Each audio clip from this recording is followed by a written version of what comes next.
Assalamualaikum warahmatullahi wabarakatuh. Baik, pada kesempatan kali ini saya akan menjelaskan mengenai konsep probabilitas untuk mata kuliah statistika maupun statistika untuk komputasi.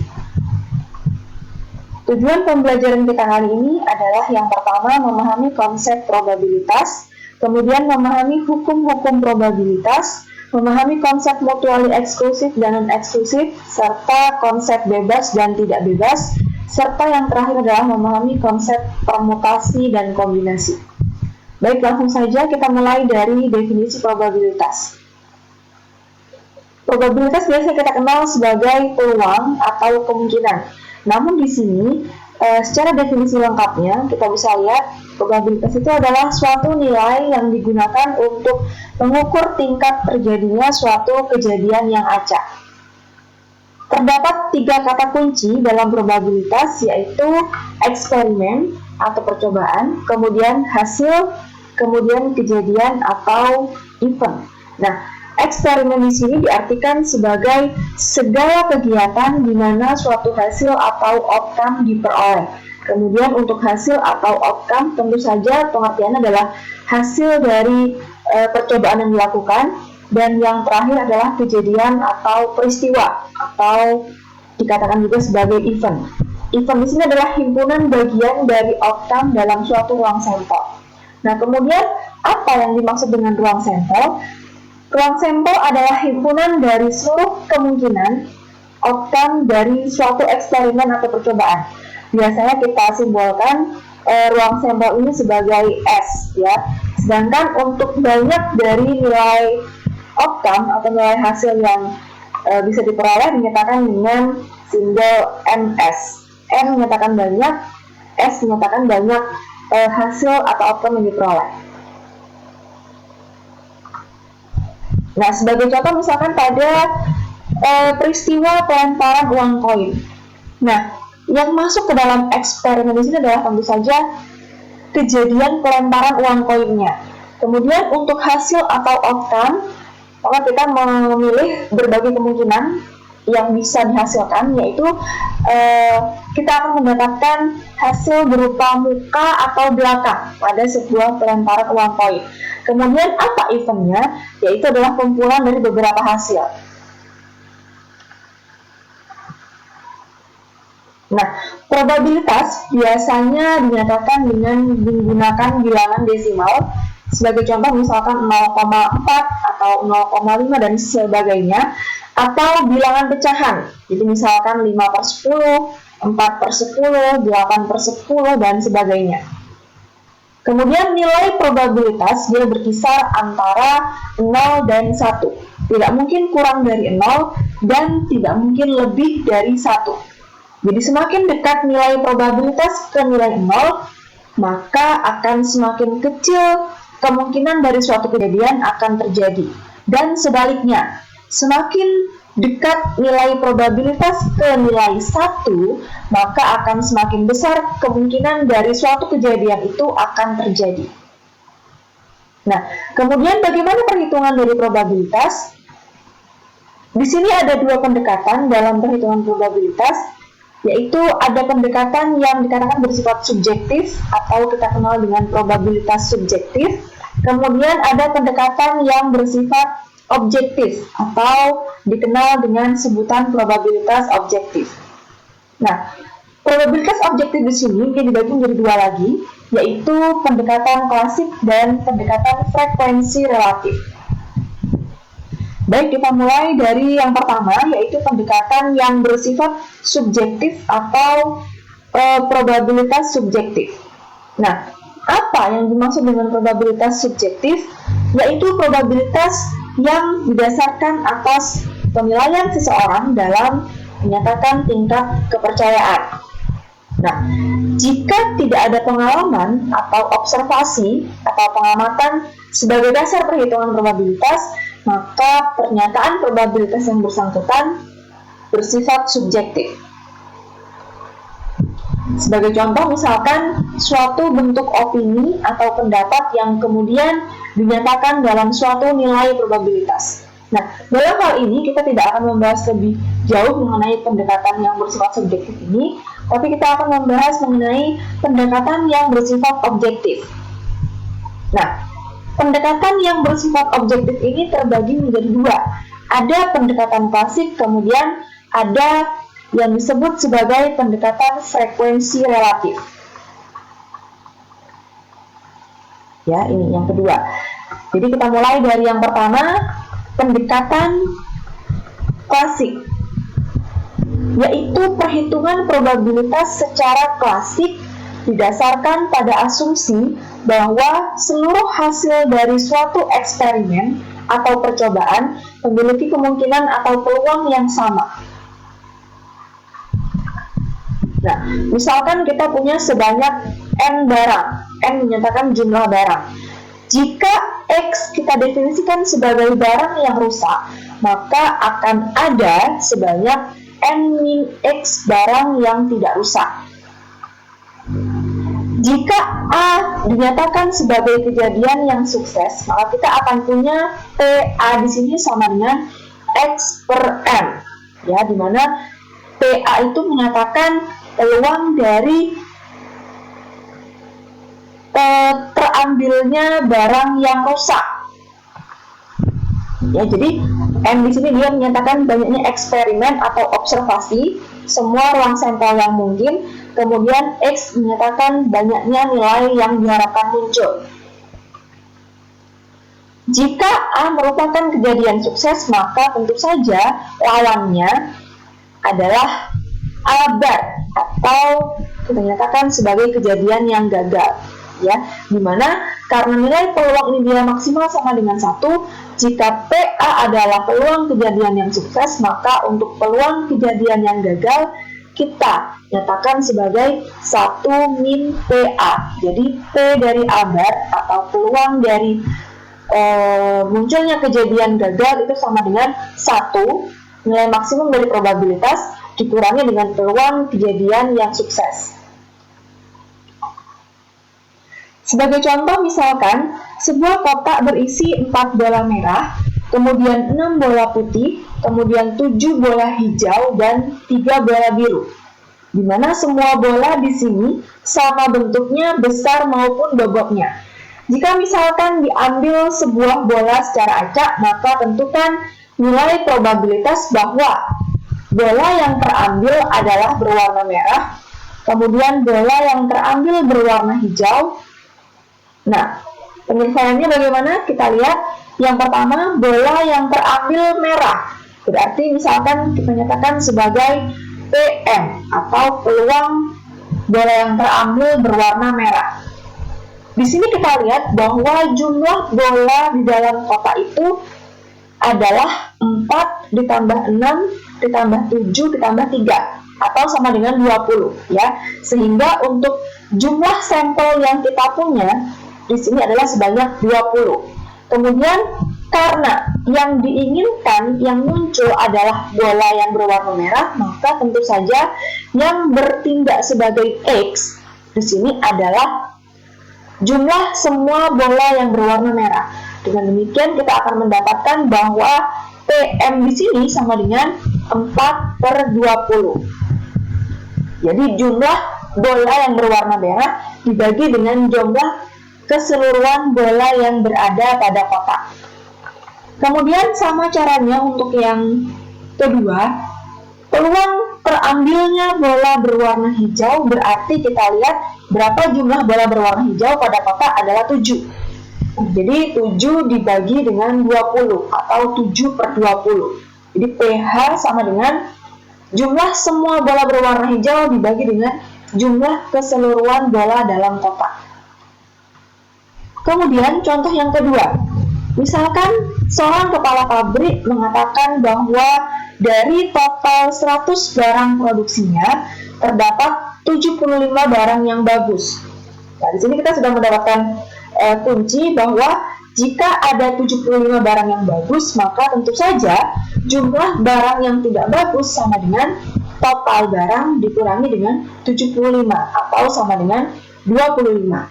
Nah, kemudian jika semua barang dibungkus rapi, lalu seorang pembeli mengambil satu barang secara acak, maka Tentukan nilai probabilitas bahwa barang yang terambil tersebut adalah bagus. Penyelesaian, jadi M sama dengan 100. Menandakan bahwa total barang sama dengan 100. Kemudian X sama dengan 75. Apa X? X adalah jumlah dari barang yang diinginkan terambil. Di mana di sini yang diinginkan terambil adalah barang yang bagus. Dan jumlah untuk barang yang bagus adalah 75. Dengan demikian, kita dapatkan hasilnya nilai probabilitas untuk terambilnya barang yang bagus, atau misalkan kita simbolkan dengan PA, kejadian yang sukses yang kita inginkan, adalah 75/100. Yang kedua adalah pendekatan frekuensi relatif, yaitu merupakan perhitungan yang didasarkan atas limit dari frekuensi relatif. Misalkan, X didefinisikan sebagai nilai ujian statistik mahasiswa Fasilkom. Maka, PX atau peluang dari kejadian X sama dengan 8, yang berarti bahwa nilai probabilitas seorang mahasiswa dalam ujian statistikanya mendapat nilai 8. Jadi Anda bisa lihat pada tabel di sini. Jadi dalam tabel tersebut terdapat 3 buah kolom. Ada kolom XI yang menandakan kejadian TI. Kemudian ada kolom F yang menyatakan frekuensi. Kemudian ada FR sama dengan frekuensi relatif. Nah, FR di sini dinyatakan sebagai nilai F dibagi dengan N. Di mana F-nya berjalan ya, mulai 1 sampai I. Jadi kita lihat pada baris yang paling akhir ada baris jumlah, di mana untuk kolom yang F nantinya kita akan menemukan sigma dari F-nya ini sama dengan N. Ya, atau dengan kata lain jumlah frekuensi adalah N. Kemudian kolom berikutnya, sigma dari Fi per M tentu sama dengan 1, karena maksimum dari nilai probabilitas dia sama dengan 1. Jadi ketika kita akumulasikan beberapa nilai Fi per M di sini, nantinya dia akan menghasilkan nilai 1.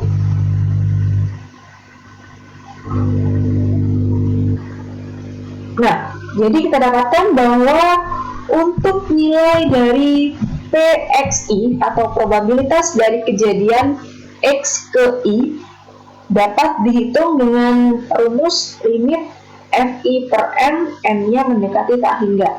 Artinya, probabilitas suatu kejadian dia bisa dihitung dari nilai limit frekuensi relatif kejadian tersebut yang secara teoritis berlaku untuk nilai N yang sangat besar, ya, atau bisa kita katakan tidak terhingga nilai N-nya. Misalkan untuk beberapa kejadian yang membutuhkan sampel yang besar, atau misalkan beberapa penelitian yang membutuhkan sampel besar, kita bisa menerapkan aturan ini.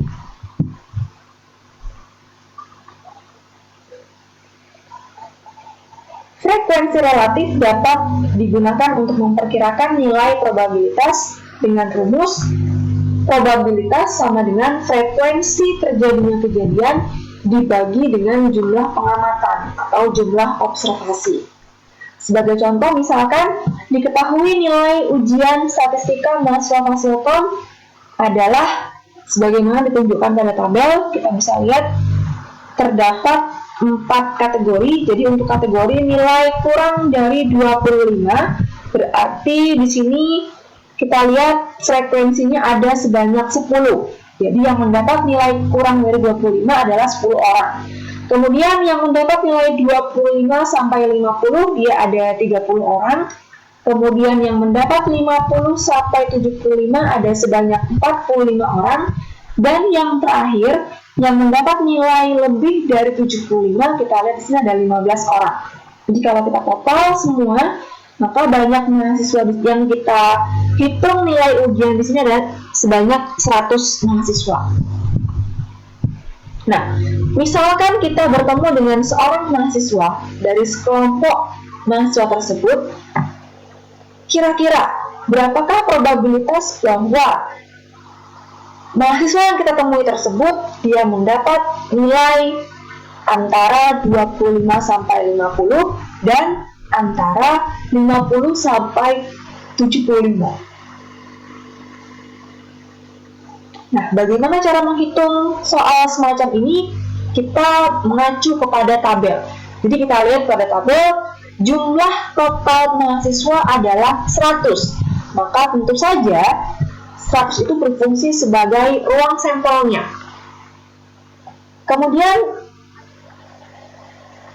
ketika yang ditanyakan adalah probabilitas dari mahasiswa mendapat nilai 25 sampai 50, maka kita lihat berapakah jumlah frekuensi mahasiswa yang mendapatkan nilai 25 sampai 50 adalah sebanyak 30, sehingga probabilitas untuk mahasiswa tersebut mendapatkan nilai antara 25 sampai 50 ada sebanyak 30 per 100. 30 itu mengacu kepada jumlah mahasiswa yang mendapatkan nilai antara 25 sampai 50, kemudian 100 itu mengacu kepada total dari mahasiswa atau ruang sampel yang dimungkinkan ada pada kejadian ini.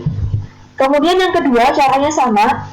Peluang dari mahasiswa tersebut mendapatkan nilai 50 sampai 75 sama dengan 45 per 100. 45 diperoleh dari frekuensi mahasiswa yang mendapat nilai 50 sampai 75, kemudian 100 itu berasal dari N atau total banyak mahasiswanya. Nah, contoh kedua, misalkan pada suatu penelitian terhadap 65 karyawan yang bekerja di perusahaan swasta, salah satu karakteristik yang ditanyakan ialah besarnya gaji atau upah bulanan yang digambarkan sebagaimana tampak pada tabel. Ya, jadi X itu menandakan besarnya gaji atau upah, misalkan dalam ratus ribuan atau dalam juta, terserah. Ya, kemudian F itu menggambarkan total karyawan yang mendapat gaji sejumlah X. Jadi misalkan kalau kita lihat di sini, karyawan yang mendapatkan gaji 55 juta misalkan ada sebanyak 8, kemudian karyawan yang mendapatkan gaji 65 juta ada sebanyak 10, dan seterusnya sampai kolom yang terakhir. Nah, misalkan di jalan kita bertemu dengan seorang karyawan tersebut, berapakah besar probabilitas bahwa upah dari seorang karyawan yang kita temui di jalan tadi dia memiliki upah 65.000 atau 105.000. Ya, satuannya boleh pakai satuan apapun.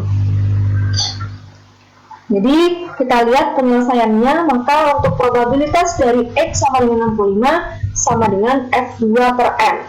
F2 menyatakan nilai frekuensi X sama dengan 65, yaitu 10. N menyatakan jumlah total dari karyawannya sama dengan 65. Atau kalau dari tabel kita peroleh 65 itu dari 8 ditambah 10 ditambah 16 tambah 14 tambah 10 tambah 5 tambah 2. Jadi total dari nilai F-nya. Kemudian sama caranya untuk menghitung nilai P dari X sama dengan 105, kita akan mendapatkan F6 per N. F6 itu diperoleh dari nilai frekuensi pada saat X sama dengan 105. Ya, ini yang sebelah sini. Kemudian N itu adalah total dari frekuensinya atau sebanyak 65.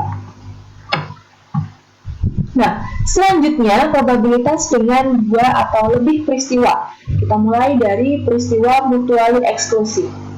Nah, apa itu mutually eksklusif? Mutually eksklusif atau disjoint terjadi apabila kedua peristiwa atau lebih tidak terjadi bersamaan. Jadi peristiwa yang satu muncul sekaligus menghilangkan kemungkinan terjadinya peristiwa yang lain.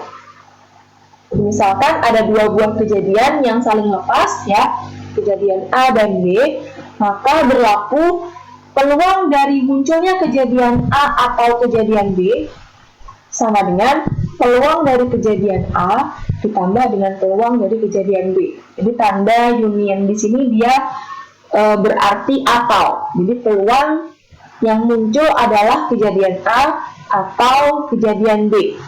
Sama dengan peluang kejadian A ditambah dengan peluang kejadian B. Nah, sama halnya perhitungannya untuk 3 kejadian atau bahkan lebih. Misalkan kita punya 3 buah kejadian yang saling lepas, ya ada A, B, C, maka peluang dari munculnya kejadian A atau B atau C sama dengan peluang dari A ditambah dengan peluang dari B ditambah dengan peluang dari C. Kenapa di sini ada kata atau? Karena kita nggak tahu nanti yang muncul itu dia apakah A atau B atau C. Yang jelas yang kita inginkan yang muncul itu adalah salah satu dari beberapa pilihan yang ada. Nah, sebagai contoh, gambarannya bisa kita lihat dari diagram Venn berikut. Jadi ini misalkan ada 2 buah kejadian yang saling lepas, dia digambarkan sebagai 2 buah daerah yang tidak ada kaitannya sama sekali, jadi terpisah keduanya. Sebagai contoh, misalkan jika kita menarik satu kartu dari setumpuk kartu bridge, maka peristiwa hasil kartu A dan hasil kartu K atau munculnya kartu A dan munculnya kartu K adalah mutually eksklusif. Kenapa demikian? Karena kalau kita menarik satu kartu, maka otomatis yang akan muncul adalah hanya satu kartu saja. Jadi tidak mungkin kartu A dan kartu K dia akan muncul bersamaan, karena yang keluar yang diinginkan hanya satu. Nah, di sini probabilitas memperoleh salah satu kartu A dan kartu K dalam satu kali tarikan adalah peluang dari A atau K sama dengan peluang dari A ditambah dengan peluang dari K. Nah, berapa peluang dari A? Kalau kita cermati, setumpuk kartu bridge itu kan nilainya isinya 52. Ada 52 kartu, ya. Sehingga kalau kita lihat untuk kartu A-nya atau kartu as misalkan, kartu as-nya sendiri dia berjumlah 4. Jadi peluang dari munculnya kartu A atau kartu as dia adalah sama dengan 4/52. Sementara untuk peluang dari munculnya kartu K atau misalkan kartu king, ya, karena kartu king itu dia ada 4 dalam sebuah setumpuk kartu bridge, maka peluang dari munculnya kartu K itu juga sama dengan 4/52. Sehingga munculnya probabilitas dari munculnya kartu A atau kartu K sama dengan peluang dari munculnya kartu A ditambah dengan peluang dari munculnya kartu K sama dengan 4/52 ditambah dengan 4/52 sama dengan 8/52.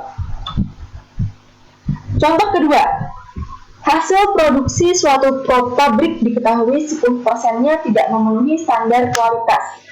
Jika diambil sampel acak sebanyak 50 unit dari hasil produksi pabrik itu, berapakah nilai probabilitas bahwa yang terambil adalah sebuah produk yang memenuhi standar? Kita cermati dulu soal cerita berikut. Jadi 10% dari hasil yang dikeluarkan oleh pabrik itu dia dikatakan tidak memenuhi standar kualitas, sehingga 90%-nya dia pasti merupakan hasil yang memenuhi standar kualitas. Nah, atau kalau kita lihat berapakah banyaknya, ya. Jadi kalau perusahaan tersebut mengeluarkan sebanyak 50 unit hasil produksi, maka jumlah dari hasil produksi yang tidak memenuhi standar kualitas dia ada sebanyak 10% dari 50 unit yang ada atau yang dikeluarkan, sehingga total dari produk yang tidak memenuhi standar ada sebanyak 5. Nah, kalau produk yang tidak memenuhi standar ada 5, maka sisanya pasti dia merupakan produk yang memenuhi standar. Dengan demikian, jumlah produk yang memenuhi standar itu sama dengan 50 dikurangi dengan 5.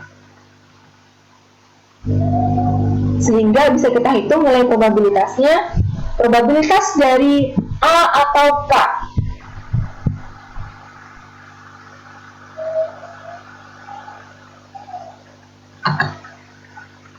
Probabilitas dari kejadian A atau K sama dengan probabilitas A ditambah dengan probabilitas K.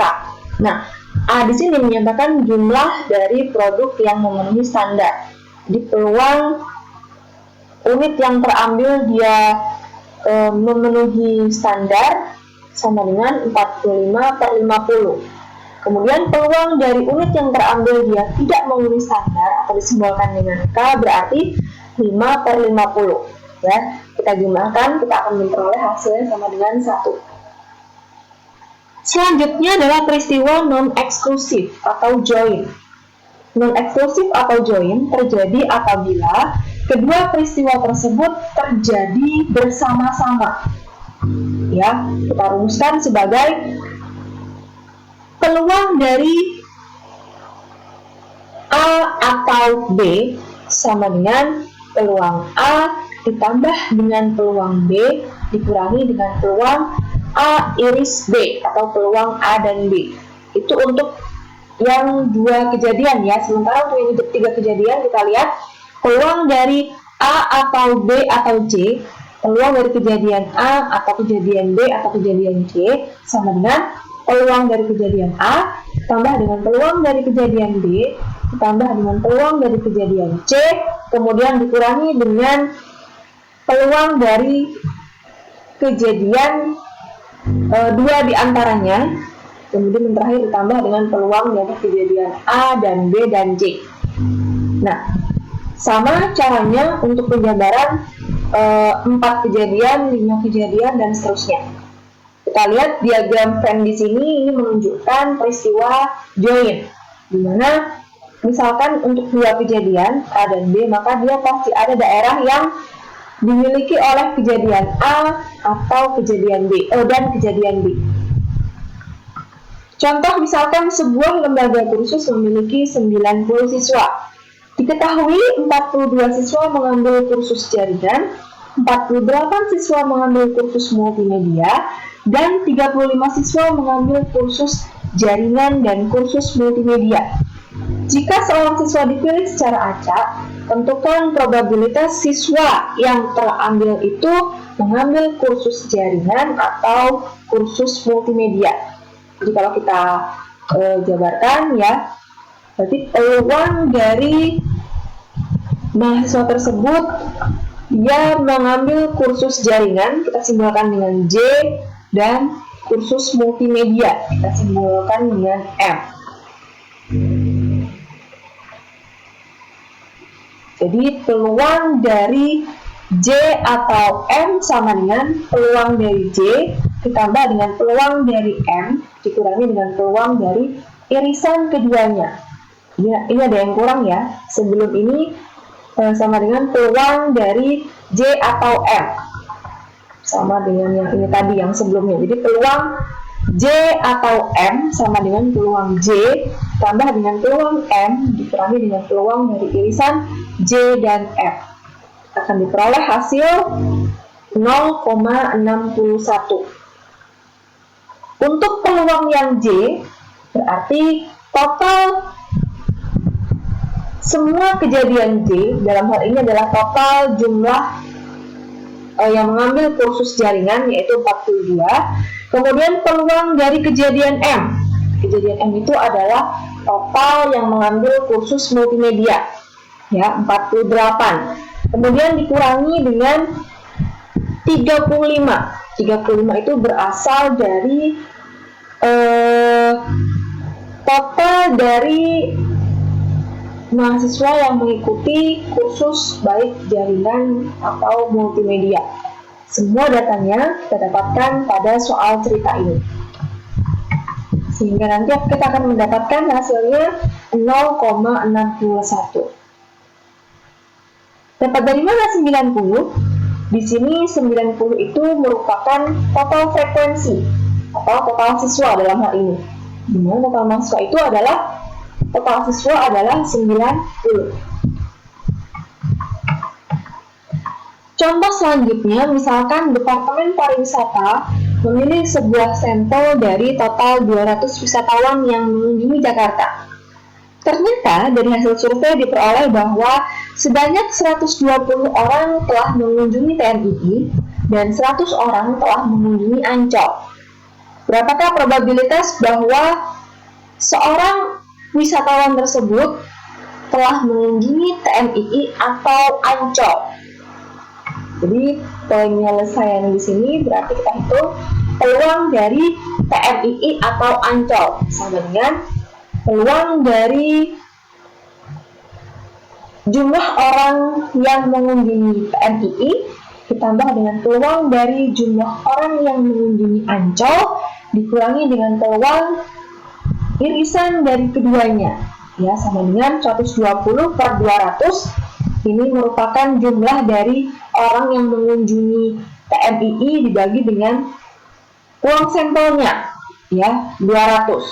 Kemudian peluang dari kejadian kunjungan ke Ancol, ya, atau peluang dari jumlah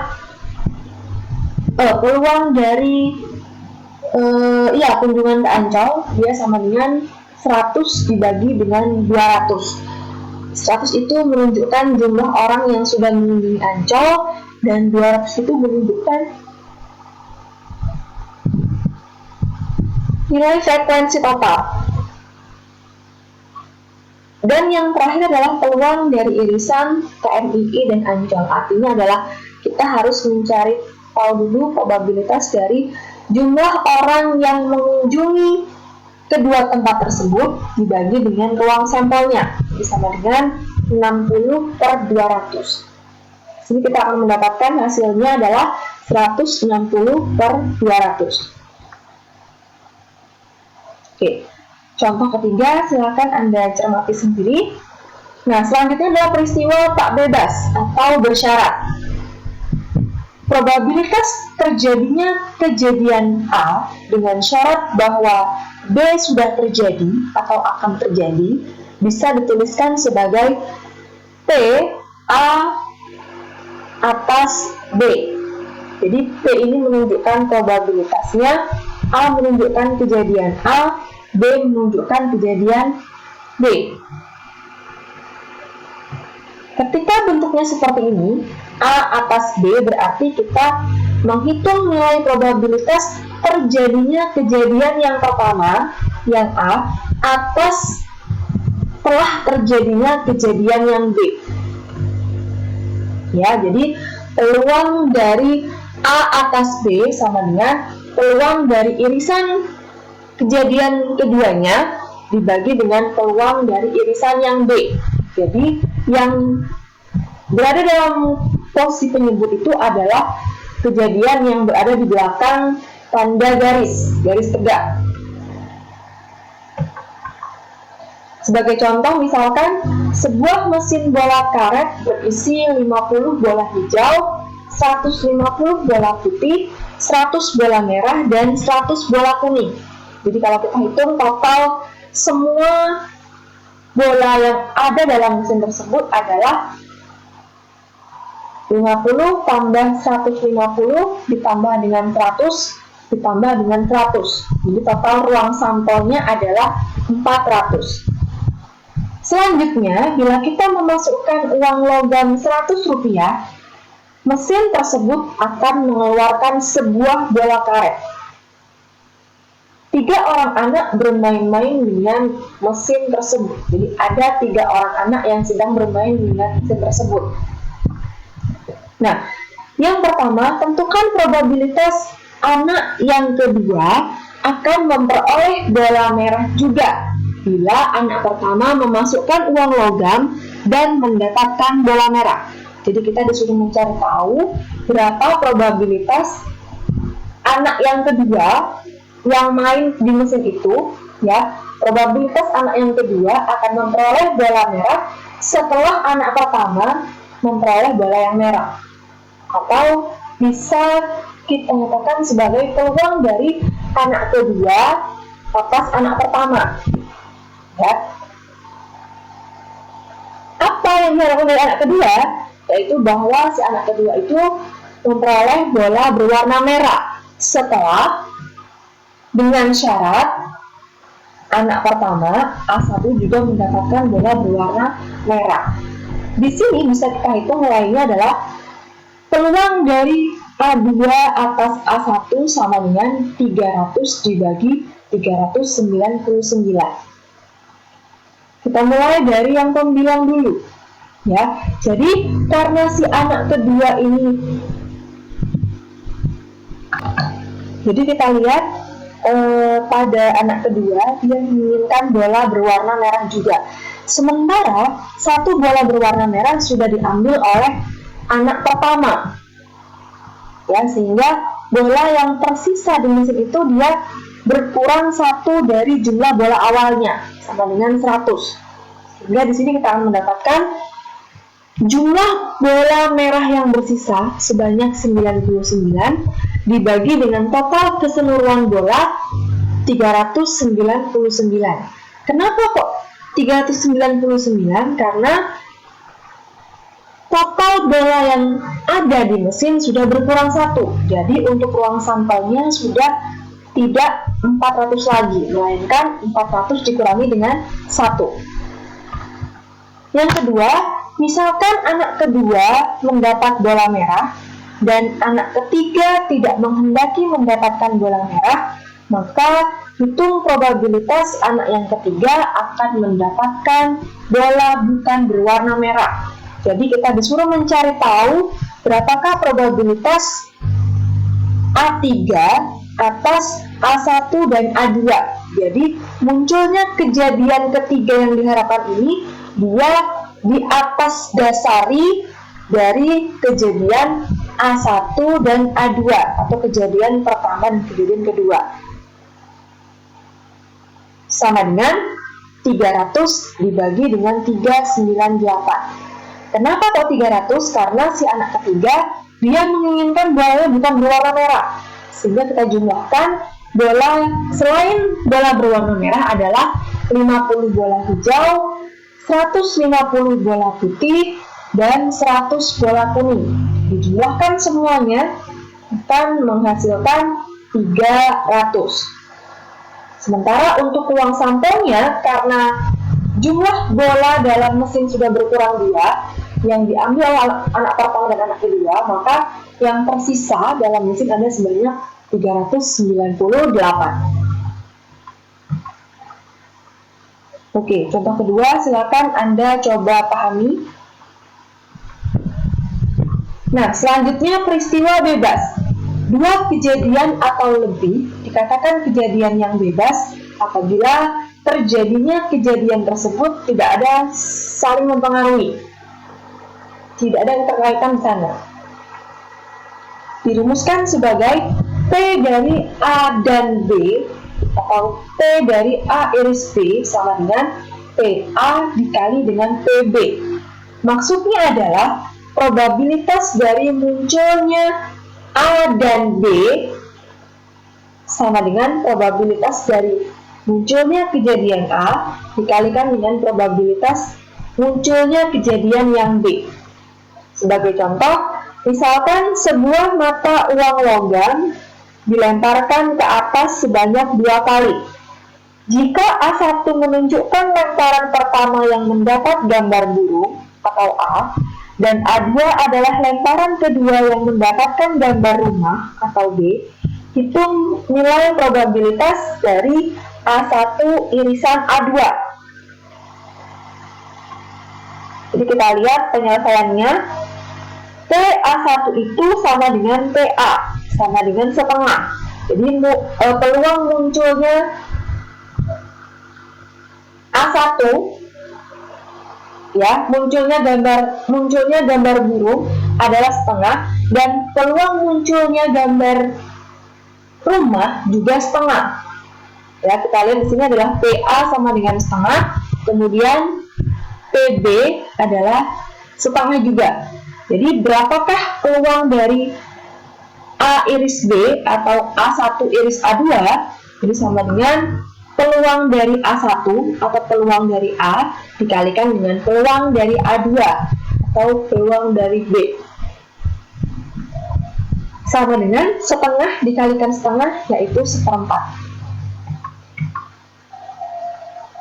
Oke, silakan dipahami untuk contoh kedua.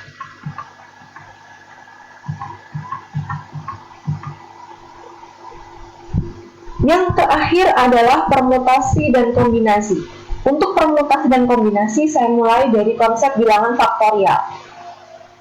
Bilangan faktorial ditulis sebagai n faktorial, ya, n dengan tanda kurung di belakangnya.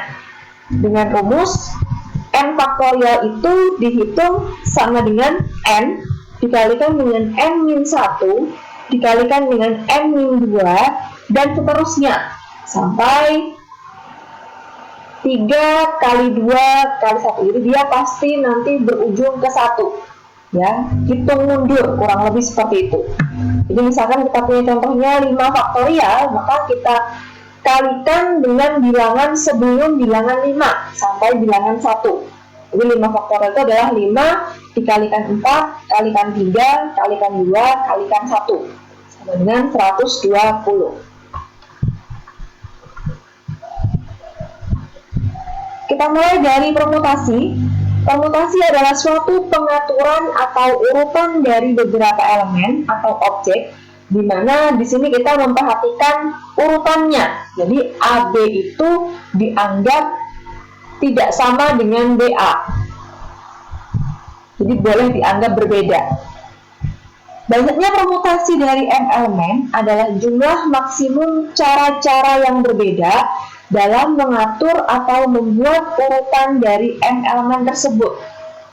Jadi misalkan di sini kita punya permutasi M dari M, dia sama dengan M faktorial.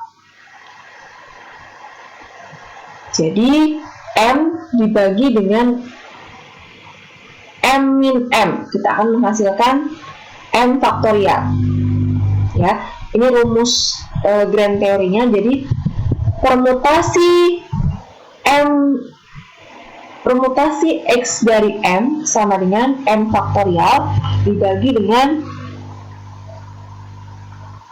M min X faktorial, atau dikatakan juga sebagai permutasi M objek diambil X tiap kali.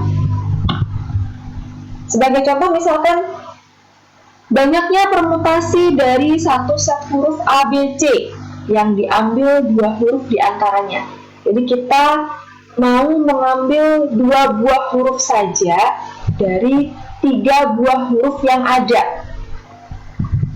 Ya, atau sama dengan permutasi 2 dari 3 sama dengan 3 faktorial, yang depan dulu dibagi dengan yang depan dikurangi yang belakang faktorial. Jadi sama dengan 3 faktorial dibagi dengan 3 min 2 faktorial sama dengan 6. Selanjutnya misalkan 9 orang yang terdiri dari 5 pria dan 4 wanita akan diurutkan dalam satu baris dan dikehendaki wanita menempati urutan bernomor genap. Nah, ada berapa banyak cara pengaturannya? Kita lihat, berarti perhitungannya adalah permutasi 5 dari 5 dikalikan dengan permutasi 4 kali 4. Kenapa kok dikalikan? Karena dia berbeda, ya. Perempuan sendiri, laki-laki sendiri. Jadi peluangnya kita kalikan. Sama dengan 5 faktorial dikalikan 4 faktorial. Jadi ada sebanyak 2880 cara untuk mengatur 9 orang yang terdiri dari 5 pria dan 4 wanita, di mana pada urutan genapnya harus diisi oleh wanita. Berikutnya adalah kombinasi. Kombinasi adalah susunan dari beberapa elemen, di mana di sini kita tidak memperhatikan yang namanya urutan. Jadi kalau muncul AB, dia dianggap sama dengan BA. Rumus untuk kombinasi adalah MCX sama dengan M faktorial dibagi X faktorial dikalikan M min X faktorial, atau diartikan sebagai kombinasi M objek diambil X setiap kali sama dengan yang depan ya M-nya M faktorial dibagi dengan yang belakang X faktorial dikalikan dengan selisih antara yang depan dan yang belakang faktorial. Contoh, ada berapa banyak cara dari suatu panitia yang terdiri dari 5 orang dan harus dipilih dari 9 orang. Jadi kita akan mencari nilai kombinasi 5 dari 9. Mau ngambil 5 orang saja dari 9 orang yang ada, ya. Jadi kalau kita lihat di sini menggunakan kombinasi kita akan mendapatkan hasil sebanyak 126. Jadi ada sebanyak 126 cara untuk memilih 5 orang dari 9 orang bakal calon panitia.